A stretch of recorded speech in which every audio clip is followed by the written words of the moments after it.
Assalamualaikum warahmatullahi wabarakatuh. Alhamdulillahil jalali wal jalal. Asyhadu an la ilaha illallah, asyhadu anna Muhammadan abduhu rasuluh. Allahumma salli wa sallim wa barik ala sayyidina Muhammad wa ala alihi wa ashabihi wa li baitihi wa zurriyyati ajma'in, ma ba'du. Allahumma akhrijna min zulumatil wahmi wal jahli ila al ma'rifati wal ilmi, amin ya rabbal alamin. Allahumma ya Allah, keluarkan kami dari kejahilan, amin, dan masukkan kami ke dalam cahayamu, nur nabimu, Nabi Amin. Muhammad sallallahu alaihi wasallam. Baik Bapak Ibu yang dimuliakan Allah, jamaah Isya di Masjid An-Ni'mah, semoga selalu dapat nikmat Allah Subhanahu wa taala. Di dalam surat Luqman disebut nikmat itu ada dua, zahir dan batin.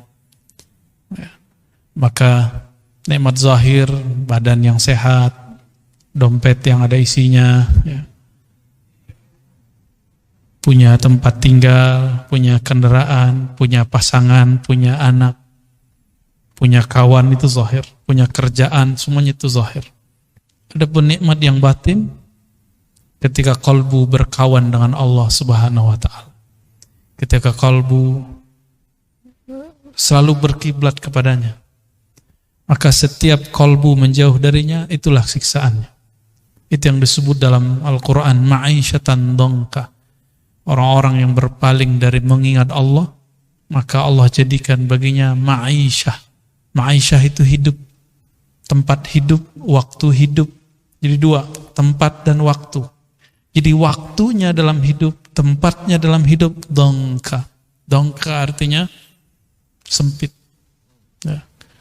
Kalau sudah sempit, bawaannya marah, kesel, benci kepada orang yang beda faham. Ini hati-hati. Ya. Dan nikmat Allah malam ini, kita dipertemukan karena Allah. Dan yang kedua, kita dipertemukan untuk ilmu Allah Subhanahu wa taala. Yang kan kita baca bukan ilmu saya, tapi ilmu dari Allah Subhanahu wa taala. Jika ada kekurangan dalam menyampaikannya, saya minta ampun kepada Allah dan memohon supaya itu tidak masuk ke dalam hati kita semua. Amin ya rabbal alamin. Mari kita baca surah Al-Fatihah. Saya kirimkan untuk Nabi Muhammad sallallahu alaihi wasallam. Pengarang kitab ini Ibnu Athaillah Sekandari Qaddasallahu sirrahu, dan guru-guru saya yang mengajarkan kitab ini wabil khusus masih hidup beliau, Abuya Nu'man Bashir, dan yang kedua Abuya Hasan Al-Basri. Dua-duanya mengajarkan saya kitab Al-Hikam, dan juga masyayikh yang lain yang sanadnya bersambung kepada imam ini. Wabil khusus siapapun yang hadir dan mendengarkan kajian ini. Al-Fatihah. A'udzubillahi minasyaitonir rajim. Bismillahirrahmanirrahim. Alhamdulillahirabbil alamin. Maliki yaumiddin. Iyyaka na'budu wa iyyaka nasta'in. Shiratal ladzina an'amta 'alaihim ghairil maghdubi 'alaihim. Semoga Allah bukakan kalbu kita semua. Amin. Wa bisanadina al-muttasil al-imam al-arif billah Ibnu Athaillah Sekandari qala. Imam Ibnu Athaillah berkata, la tastaghrib, jangan merasa heran, merasa asing, merasa aneh. Wuku al-akdar, jika terjadi sesuatu yang tidak menyenangkan. Ma dumta fi hadhihi dar, selama engkau masih hidup di negeri yang fana ini, di kampung yang masih fana ini, di dunia yang pasti akan binasa ini. Makanya walaupun saya tidak senang naik BBM, saya nggak komentar, Pak. Emang udah begini, ya. Kita nggak usah komentar banyak-banyak yang kemudian memperparah kolbu. Ya. La tastaghrib wuqu'al akdar ma dumta fi hadhihi dar. Jangan kamu merasa heran jika ada keburukan di bumi ini, karena bumi ini memang tempat buruk. Jangan engkau merasa aneh jika ada musibah di negeri ini, karena negeri ini penuh musibah. Seharusnya hikmah kita bukan yang ini sebelumnya. Tapi Pak Pengurus pintar sekali. Ini hiburan buat saya sebenarnya. Karena saya juga habis kehilangan. Ya. Inilah.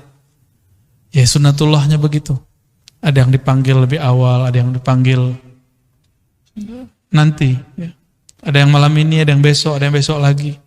Yang baru saja wafat guru saya juga di kampus. Beliau kita panggil kadang Buya juga. Ya. Prof. Dr. Azumedi Azra. Ketika beliau dituduh liberal, saya tanya langsung tentang bab sunnah. Beliau sangat menguasai ilmu hadis dan tidak pernah mengingkari sunnah Nabi SAW. Maka saya bersaksi beliau orang yang lurus. Ya. Walaupun tadi itu sudah baca Fatihah, saya berharap yang hadir karena S3 saya beliau yang meloloskannya, pembimbingnya beliau. Ya. Saya mohon doanya, kirimin Al-Fatihah liruhi Syekhi Azumedi Azra. Al-Fatihah. Alhamdulillah. Bismillah. Alhamdulillah. Ya kenapa ya Siratul ladzina an'amta 'alaihim ghairil maghdubi 'alaihim waladdallin. Amin. Mungkin ada yang bertanya, kok dikit-dikit Fatihah gitu ya. Fatihah itu disebut ummul kitab. Bahkan boleh disebut ummud da'awat, ummud doa. Induknya doa ada di situ semua. Karena induknya doa adalah Fatihah, maka disebutlah dalam bahasa ulama ahli qalbu, Fatihah itu sholawatullah. Salah satu sholawatnya Allah. Allah kalau memberi sholawat kepada hamba, bentuknya seperti kiriman ayat, kiriman ma'rifat, kiriman maghfirah. Dan di situ ada doa yang penting, iyyaka na'budu wa iyyaka nasta'in, ihdinas siratal mustaqim, dan di ujung yang paling dahsyat, ghairil maghdub, tidak dimurkai, waladdallin, tidak sesat. Itu yang paling mahal. Jika ini didapat, berarti sholawat Allah sampai kepada kita. Ya. Apa arti sholawat? Sholawat itu artinya kucuran rahmat. Artinya apa? Kucuran rahmat. Ya. Maka kita beruntung diberikan Allah satu surat yang tidak pernah diturunkan kepada para nabi sebelum Nabi Muhammad sallallahu alaihi wasallam. Itulah suratul Fatihah. Jadi kita harus berbangga, apa-apa aja Fatihah aja. Mau ngapain Fatihah? Perasaan gak enak, Fatihahin aja, ya Allah. Kenapa jiwaku gelisah, pikiranku sempit, dadaku terasa tidak nyaman. Baca Fatihah. Biar tidak bergantung kepada doa-doa orang. Kadang kita bergantung dengan ruqyah, bergantung kepada doa ustadz, bergantung. Dan ini berbahaya. Berbahayanya membuat hati kita berkiblat kepada selain Allah Subhanahu wa ta'ala. Ya. Nah, kembali ke sini. Jadi kenapa di dunia ini ada kematian? Ya karena emang dunia ini tidak abadi. Apa kurang cukup bukti bahwa dunia ini tidak abadi dengan adanya orang lahir plus ada yang mati? Setiap detik itu ada yang mati dan setiap detik ada yang lahir. Begitulah terus. Dan beruntunglah orang yang lahirnya disambut dengan gembira dan wafatnya ya ditangisi oleh orang-orang yang ada di dunia. Ya. Tapi hati-hati juga, salah satu bentuk riya tersembunyi, mati ingin dikunjungi, disolati banyak orang. Itu riya juga tuh, ada di kitab Pak. Ya. Di antara ciri-ciri orang riya, ketika dia mati dia ingin ramai ada orang datang kepadanya. Nah, tapi kita juga nggak minta ada orang sepi Pak. Urusan Allah aja itu ya, kita nggak usah kemudian memikirkan aneh-aneh. Baik. Jadi kenapa dunia ini ada yang nggak enak, ada perasaan yang nggak nyaman, ada musibah? Kenapa? Karena memang sifat aslinya dunia dua aja, taghayyur, berubah-ubah, wal fasad, dan rusak. Cuma itu sifat dunia. Berubah, dulu kita kecil, sekarang dewasa, ada yang dewasa, sekarang tua. Ya. Tahu-tahu udah ubanan Pak ya? Ya. Udah ubanan aja. Dulu wajahnya masih oke, sekarang udah mulai keriput. Ya. Uban saya banyak Pak. Umur saya belum sampai 40. Ya. Saya nggak tahu umur saya berapa ntar kan. Ya. Ini tanda bahwa dunia ini fitrahnya cuma dua aja. Apa tadi? Taghayyur, berubah, yang kedua fasad. Dia mesti begitu, nggak akan lebih dari itu. Ya. Semoga kita berubah dari tidak baik jadi baik. Ya. Dari gelap jadi cahaya, dari keras jadi lembut, dari tidak kenal Allah jadi kenal Allah Subhanahu wa taala. Ya. Fa innaha ma ubrizat illa ma huwa mustahiqqun wasfiha wa wajibun atiha. Boleh juga dibaca ma huwa mustahiqqun wasfuha wa wajibun na'tuha. Sesungguhnya dunia ma ubrizat, tidaklah dikeluarkan darinya, tidaklah dimunculkan. Baraza itu beda dengan kharaja. Kalau kharaja keluar biasa, kita keluar gitu ya. Kalau baraza itu keluar artinya ditampakkan. Fa innaha ma ubrizat ma barazat. Bisa begitu, sesungguhnya dunia itu tidaklah menampakkan illa ma huwa, kecuali yang mana mustahiqqu wasfiha, yang pantas menjadi sifatnya. Tadi sifatnya taghayyur wal fasad, berubah dan rusak. Wa wajibun atiha, dan yang wajib baginya, yaitu kehancuran ya. Jadi dunia memang harus hancur. Dunia itu semua, jadi jangan bayangkan kita bayang dunia itu kan gunung, bukit, tanah. Enggak, tubuh, bukan hanya itu. Ada dunia kerja, ada orang masuk kerja, ada dipecat. Ada orang masuk kerja, ada yang kemudian ya, naik, ada yang ganti jabatan. Ada orang keasikan di jabatannya, berarti dia lupa dengan sifat dunia. Bahwa dunia jabatan itu bagian dari dunia. Dan sifatnya pasti berubah. Kita nggak boleh kemudian nyaman di situ. Nggak boleh nyaman di situ. Para selebritis, para ustadz yang masyhur, mungkin dia dipuja, diikuti, ada followernya. Dia harus siap nanti ada orang membencinya. Ya, sama. Ya. Dia harus siap jika nanti tidak ada viewernya. Karena sekarang artis itu masuk ke YouTube. Ya. Dulu diremehkan YouTube. Sekarang tidak. Tapi banyak orang berangan-angan ingin terkenal, ingin dipuja, dia lupa. Kalau orang dipuja pasti dicaci maki. Kalau orang dicinta pasti dibenci. Itu yang mereka lupa. Ini yang terjadi di negara-negara yang batinnya sudah mulai kosong dari dunia spiritual. Kita sering dengar dunia-dunia K-pop. Ya. Kasihan.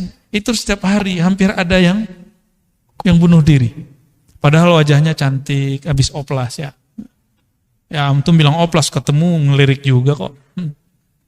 Jujur aja lah ya. Kita kan kulitnya so mateng, mereka bening-bening. Orang-orang seperti kita suka yang putih-putih. Dan itu tabiat, masuk ke sisi manusiawi. Walaupun kita tahu dia operasi, orang lihat juga. Nah, dunia begitu, udah tahu busuk, orang datangi juga, udah tahu dia bukan asli, disukai juga. Begitulah dunia. Ya. Maka apabila satu lukisan dipuji, maka yang terpuji sebenarnya siapa? Yang melukis atau lukisannya? Sebenarnya pelukisnya. Jika antum dipuji orang karena ilmunya oke, wajahnya bagus, kerjaannya oke, sebenarnya yang dipuji adalah Allah yang mengilhami itu semua. Allah yang memberi itu semua. Baru antum boleh terima pujian. Ini kata Imam Nuthailah Sekandari. Kamu tidak boleh terima pujian kecuali kamu melihat yang dipuji adalah Allah. Kalau enggak mending menghilang. Ya. Maka saya turunkan dari situ. Jika tangan kita dicium tangan sama orang, ya, kita enggak boleh merasa kita yang mulia. Tapi kita merasa ini perintah Allah, saling menghormati. Jika mereka ingin ngambil berkat dari guru, kita dianggap guru misalnya, atau kita orang tua. Ini kan yang tua-tua kalau anak-anak pada salam kan tangannya digini ya. Nih salim gitu ya. Gak masalah. Mengajari mereka. Ya, tapi jangan merasa berhak dicium tangannya. Itu aja bedanya ya.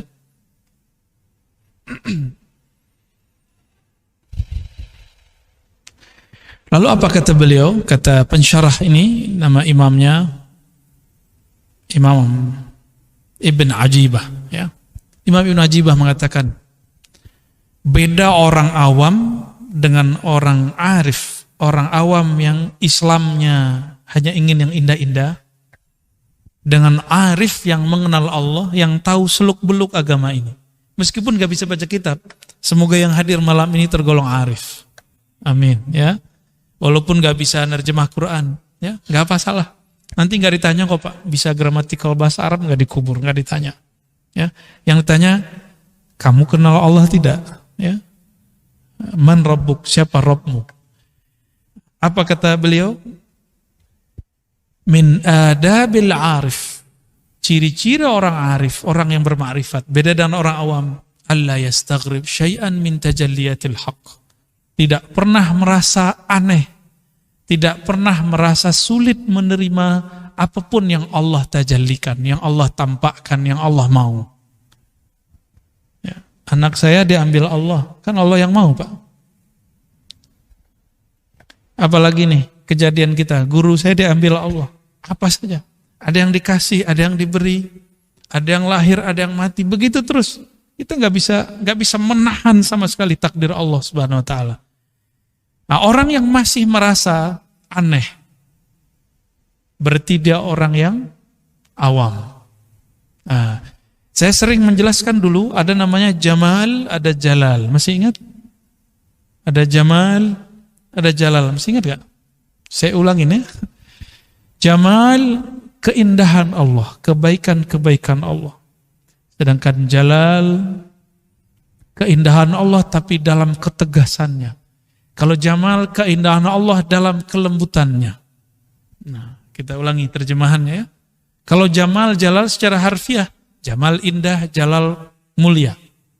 Tapi bahasa Indonesia kita memang agak kurang kaya dalam menerjemahkan bahasa Arab. Karena Karim diartikan mulia, Aziz diartikan mulia. Terus apa perbedaan tiga kalimat ini? Lain. Kenapa iblis bertawassul dengan sifat izzah, bukan dengan karam? Bikaramika, dengan kemuliaanmu, Karim. Karena lain makna Aziz dengan makna Karim. Apalagi Jalal dan Jamal. Ya, Jalal, Jamal. Jamal itu kita berkumpul malam ini. Enak kan? Kalau ngaji-ngaji doang enak. Coba antum diajak berjuang, mau nggak? Siapa yang mau diajak berjuang? Kalau ngaji itu Jamal. Diajak berjuang, bikin pesantren, bikin pergerakan dakwah. Siapa yang mau pahit-pahitan begitu? Bukan hanya itu, perjuangan itu nggak harus politik. Karena politik itu fardu kifayah. Dan saya memandang diri saya tidak layak untuk terjun ke politik. Politik praktis. Karena saya tidak ada pendidikan itu dan tidak pernah masuk organisasi pra-politik juga nggak pernah. Ya. Maka kita ngambil bagian yang lain, yang ini juga fardu kifayah. Nah, ini adab nanti antum ketemu guru manapun. Jangan paksa dia memilih pilihan kita atau membicarakan politik ala kita, karena mungkin siapa tahu dia tidak menguasai. Tapi beberapa ustadz karena ingin menyenangkan jamaahnya, dia terpaksa kemudian bermujamalah. Ya, mujamalah itu ngenak-ngenakin temen lah, padahal dia nggak begitu-gitu amat. Tapi lama-lama kalau ketemunya komunitas begitu terus, setiap hari begitu lagi, besok begitu lagi, jadi karakter. Dia takut menunjukkan dirinya yang sebenarnya. Inilah yang terjadi pada guru yang mengikuti selera muridnya, ya. Bukan murid mengikuti hidayah yang dibawa gurunya. Kalau guru nggak bawa kayak selera, dia pakai hidayah, mau pahit juga diajarin. Tapi kalau mental ya murid enggak. Ya. Nah, ini bahagianya orang yang mental murid jadi guru, mental murid jadi guru, nggak siap dibenci. Gak siap berbeda dengan orang lain, gak siap beda dengan muridnya, takut gak diundang lagi. Ya. Gimana Pak? Baik. Jamal, ya beginilah. Ini Jamal, gak ada pengorbanan. Antum korbannya cuma berangkat dari rumah ke sini. Ya. Kalau beragama cuma itu, gampang sekali beragama itu. Maka beragama harus ada pengorbanan. Kadang korban perasaan, nggak hanya korban duit. Kalau korban duit orang biasa, korban perasaan ini yang paling berat. Ya, karena perasaan itu bagian dari yang disebut nafs, jiwa, ego. Ego ini harus disembelih. Ego itu harus dibakar. Kalau enggak, dia akan merongrong. Dia seperti anjing liar, anjing gila yang ada dalam diri. Ya. Kalau kita tidak tundukkan dia akan menguasai kita. Nah, itu sebabnya ketika orang berjuang, itu banyak yang berguguran. Kalau sudah jadi sebuah pergerakan, apakah namanya thariqah, apakah majelis zikir, apakah pesantren, majelis dakwah, majelis salawat, itu akan banyak begitu. Sesama jamaah diuji, sesama pengurus diuji. Ya. Pengurus gimana Pak? Udah kena ujian belum? Udah kan? Ya. Kadang ada yang nggak sepakat, Ustadz itu kenapa diundang?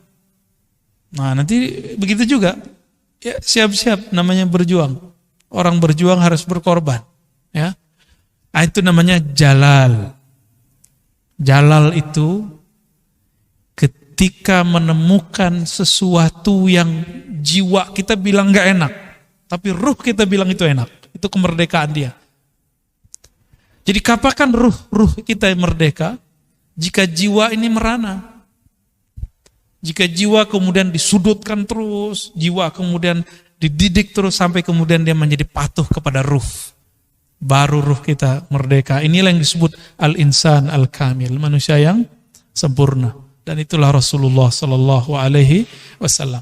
Nah, kita sedang proses ke sana. Semoga Allah mudahkan, ya.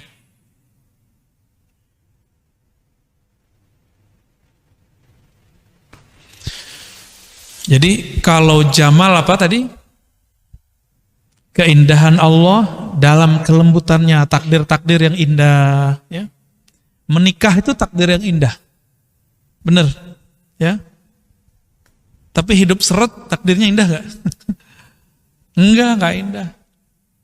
Katanya dulu susah senang mau bersama, ya. Giliran susah.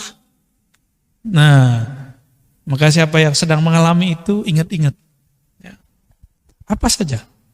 Menikah itu jamal. Ketika konflik terjadi itu namanya jalal. Ya, kita nikmati itu, jalani semampu kita. Ya. Ada yang jomblo nggak ngerti ya. Ya. Terente ngerti jom ya. Insyaallah.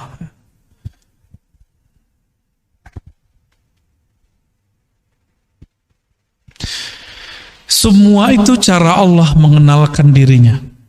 Semua itu cara Allah berbicara kepada makhluk. Jadi apapun takdir kita, apapun kejadian kita, itu cara Allah berbicara kepada kita. Ya. Seakan-akan Allah mengatakan, Ana ma'akum. Kan di Quran, wa huwa ma'akum aynama kuntum. Aku bersamamu.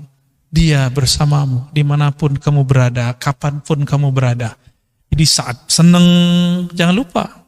Saat susah, jangan lupa juga. Ya. Ada yang ngomong begini, saya sudah sholat, sudah zikir, sudah tahajud, sudah haji, sudah umroh, sudah bangun ini, sudah bantu ini, sudah ngaji. Kenapa saya masih kena sakit ya? Hati-hati. Hati-hati ngomong begitu. Ya. Tubuh ini fitrahnya nanti sakit. Mau apa aja. Hatta dokter gak bisa menahan penyakit jika tubuh dalam dirinya. Gak akan bisa. Ustadz ahli ruqyah, kalau memang takdirnya sudah kena sakit juga. Sama aja. Ya, ada orang paling ajaib nyembuhin orang, saya udah ketemu. Tapi dia sakit juga, dan sakitnya hampir semua penyakit yang orang diobati ada di dia. Ujiannya lebih berat. Ya. Kenapa? Dia dipuji, bisa mencabut penyakit orang. Ternyata bukan dia cabut, dia isep. Masuk ke badannya semua. Ya.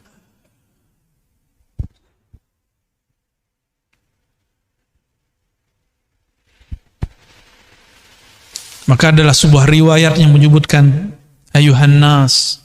Ini dinisbatkan kepada Nabi SAW dalam satu khutbah. Wahai manusia, inna hadhihi dar darul tiwa la darus tiwa.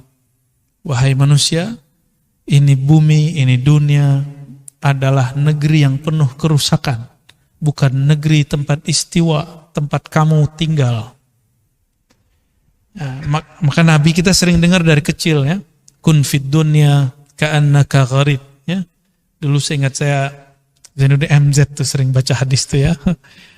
Jadilah engkau di dunia hidup seperti gharib. Apa arti gharib? Orang asing.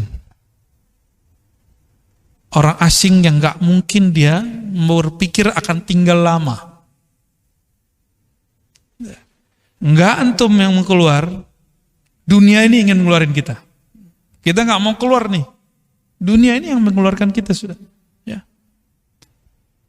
Dan kita sudah sering sampaikan bahwa kenapa mati itu menjadi menyakitkan? Karena orang yang mati ini hatinya masih terikat dengan dunia. Maka ketika diputus oleh malaikat maut, itu yang menyakitkan. Ya. Nah, mulailah melepas-lepas itu sedikit demi sedikit. Ya.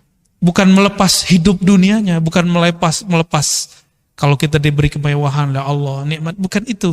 Tapi bergantungnya kalbu kepada yang bagian-bagian itu. Silakan hidup nikmat, hidup nyaman. Silakan pakai kendaraan, silakan semua. Tapi kalbunya jangan di situ. Kalbunya kepada pemberi nikmat. Kan sama aja. Orang mendapat nikmat syukur dengan sabar karena dapat musibah kan sama aja. Hidup seret sabar. Hidup nikmat syukur. Itu sama, Pak.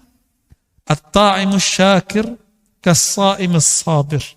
Orang yang dapat nikmat dan dia bersyukur, dia makan, dia bersyukur, dia punya rumah, dia bersyukur, dia punya semua fasilitas, dia bersyukur, sama dengan orang yang sabar.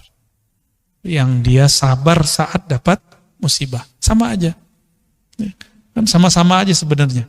Yang diuji cuma satu.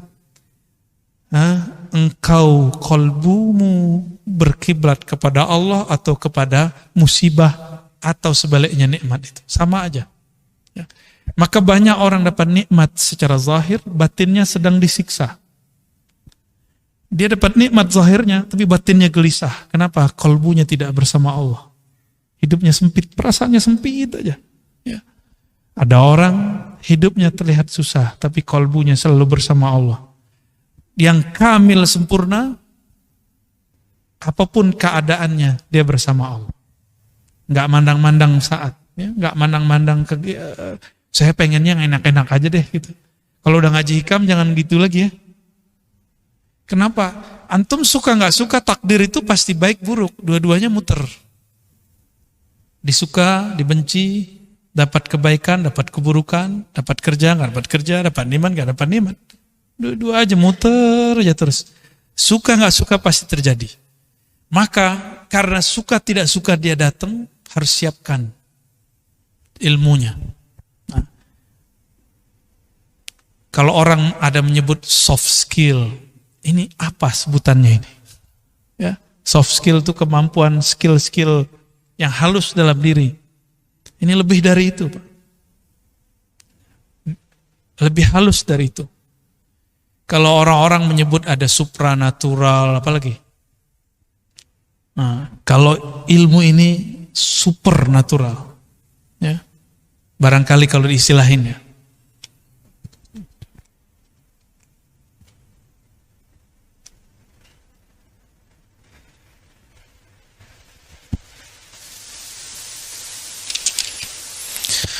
Ini saya berbicara sebagai seorang guru, karena saya seorang guru. Nikmatnya guru ustadz dai apa? Ada murid, ya. Ada murid, ada orang-orang yang mau berkorban, ada orang-orang yang khidmat, ada orang-orang yang ngaji, ada orang-orang yang memuji, ada pengikut, follower. Ya. Itu mirip-mirip dengan artis, Pak, mirip sekali. Cuma kalau dia berhasil, dia akan jadi artis langit. Kalau enggak, dia cuma jadi ustadz artis. Kapan dia kemudian berhasil? Kira-kira kapan dia berhasil? Nah, ini yang disebut di awal hikam dulu, ya. Udfun wujudaka fi ardil khumul. Masih ingat gak? Nomor 4 Bu ya. Nomor 4 ya. Udfun wujudaka fi ardil khumul. Benamkan dirimu, wujudmu. Ini wujud. Jangan merasa dirimu ada wujud fi ardil khumul, di bumi yang dalam, di tanah yang dalam. Wa ma nabata, sesuatu yang tumbuh sebelum saatnya, ya, biji yang tumbuh di atas tanah tidak dibenamkan sedikit, maka dia tidak tumbuh secara sempurna.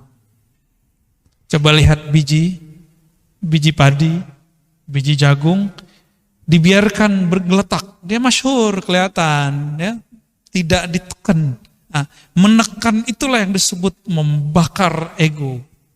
Dan yang melakukan itu guru yang bakar itu.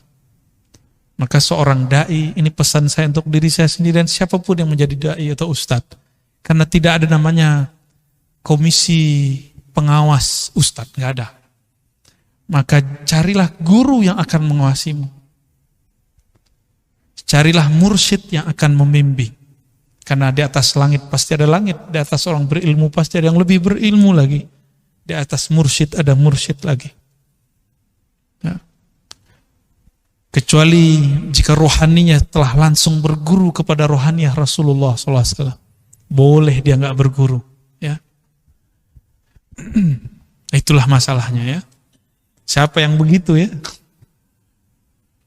Maka sampai hari ini saya masih berguru. Ya. Ketemu ke kampung mana, ke negeri mana, saya cari guru. Walaupun sesaat, ya, sejam, 2 jam, 15 menit, saya masih berguru. Ya. Ini tahadus bin ni'mah. Sebagai bentuk rasa syukur, saya kemanapun saya cari guru. Ya, ada yang mau didatengin, ada yang tidak. Ya. Ada yang nggak mau didatengin karena dia nggak mau masyhur. Nah, ini kita juga berguru kepada orang itu. Wow, ada ya orang begitu. Ada yang senang ya menerima kita seperti tamu.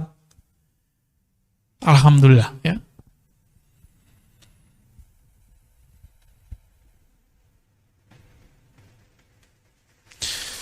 Ini diulang lagi oleh beliau di belakang sini. Amma in kunta la ta'rifuhu illa fil jamal fahadha huwa maqamul awam. Jika engkau hanya mau kenal Allah dalam keadaan senang saja, berarti engkau masihlah orang awam. Selama-lamanya jadi orang awam. Rohaninya enggak naik-naik. Maunya cuma dapat nikmat, enggak mau diuji. Ya. Dan saya sudah berkali-kali juga memberikan analog. Kalau kita sekolah, nama kita enggak ada di daftar ujian, kita marah apa enggak? Dan kenapa orang-orang tidak marah sekarang jika dia tidak diuji? Seharusnya dia bersyukur dengan ujian, apapun ujiannya. Diuji kawan, diuji teman, diuji guru, pada hakikatnya bukan mereka yang menguji. Yang menguji adalah Allah Subhanahu wa ta'ala. Ya.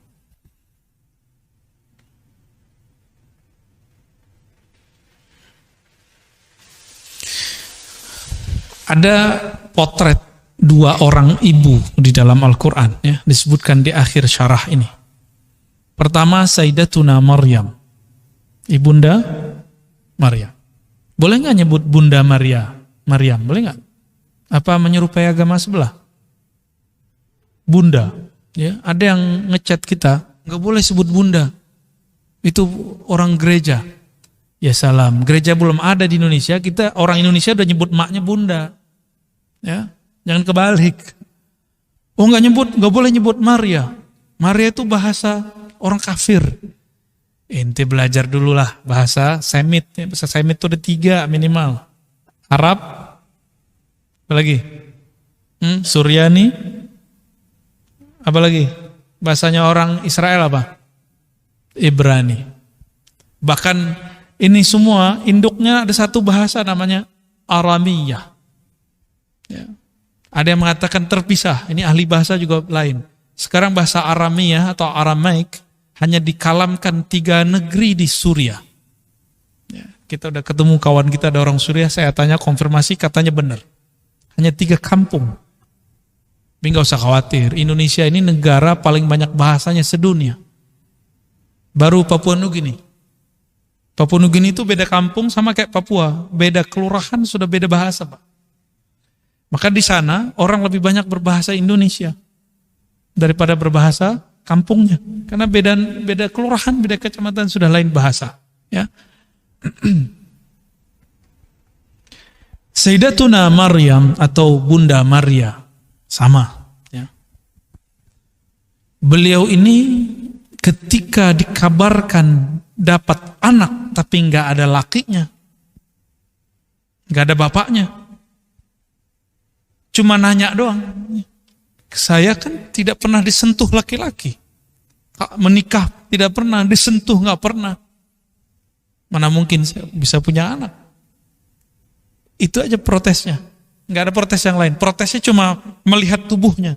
Kan biasanya perempuan ya, menikah hamil biasa, ini nggak ada. Oleh karena itu beliau disebut Siddiqiyah, nggak banyak protes. Meskipun pernah ada ratapan-ratapan ketika hendak melahirkan, tapi ratapannya ratapan bukan menolak takdir, ya. Itu beda. Dia cuma curhat-curhat aja, curcol kata orang bilangnya. Lain dengan Sayyidatuna Sarah. Sayyidatuna Sarah umurnya sudah tua, mungkin 60 atau 70, lalu hamil. Dikabarkan hamil. Dia kemudian merasa aneh. Masa sih? Sampai pukul mukanya. Nggak mungkin, ini kabar nggak benar. Itu ungkapan bahasa Arab mubalaghah. Ya. Maka Sayyidatuna Sarah disifatkan dengan sifat yang lain, tapi bukan Siddiqiyah. Siddiqiyah itu ma'rifat Sayyidatuna Maryam, ma'rifat Sayyiduna Abu Bakar As-Siddiq, menerima apa adanya. Itu dia, ya. Nggak banyak tanya kalau Siddiqiyah. Ya. Makanya orang belajar ilmu ma'rifat kebanyakan bukan Siddiqiyah, tapi kebanyakan ilmu Sayyidina Ali, karena pakai pertanyaan lebih banyak. Kalau Sayyidina Abu Bakar nggak ada bertanya banyak. Pertanyaan 1-2 selesai. Ya.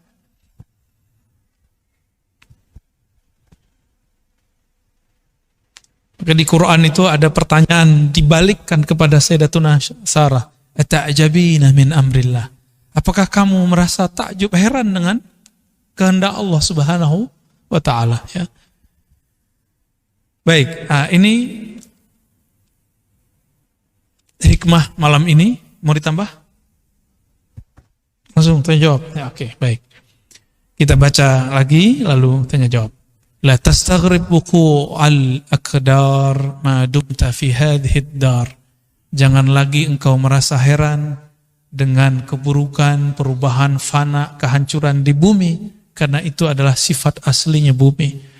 Jangan kamu merasa heran dengan musibah yang ada di dunia, karena itulah karakter aslinya dunia.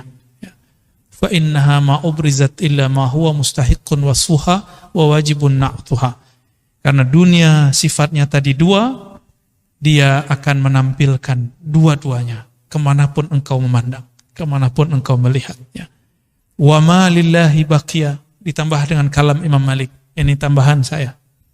Jika itu dibuat karena Allah, jika yang datang malam ini karena Allah, nanti insya Allah di sorga Allah pertemukan lagi kita. Insya Allah, ya. Saya pun juga sama, ya. Mungkin saya niatnya nggak benar, bapak aja yang ngumpul, nanti gurunya yang lain. Tapi saya juga berdoa, ya Allah, luruskan niatku, ya. Kuatkan batinku. Ini yang disampaikan guru kami waktu di Sumeneb kemarin di Madura, Abu Ya Taifur Ali Wafa, hafizahullah. Beliau juga seorang mursyid Thariqah Naqsyabandiyah, tabaqatnya satu tabaqat di atas saya. Ya. Apa kata beliau? Jika memang ruh dulu pernah bertemu di sana, di alam ruh, maka dia akan bertemu lagi dengan cara apapun di alam fana ini. Nanti juga akan bertemu lagi di masa mendatang di alam yang lain. Walaupun sukunya lain, walaupun sipitnya lain, ya, jenggotnya lain, ya, ompongnya lain, kulitnya lain, nggak ada masalah. Apapun karakternya, apapun suku bangsanya, mau dia di ujung dunia, kalau dulu di dalam ruh pernah bertemu, apapun metodenya, dia akan dipertemukan kembali oleh Allah SWT. Semoga ini bentuk reuni kita. Ya, amin ya rabbal alamin. Wassallallahu ala nabiyina Muhammad.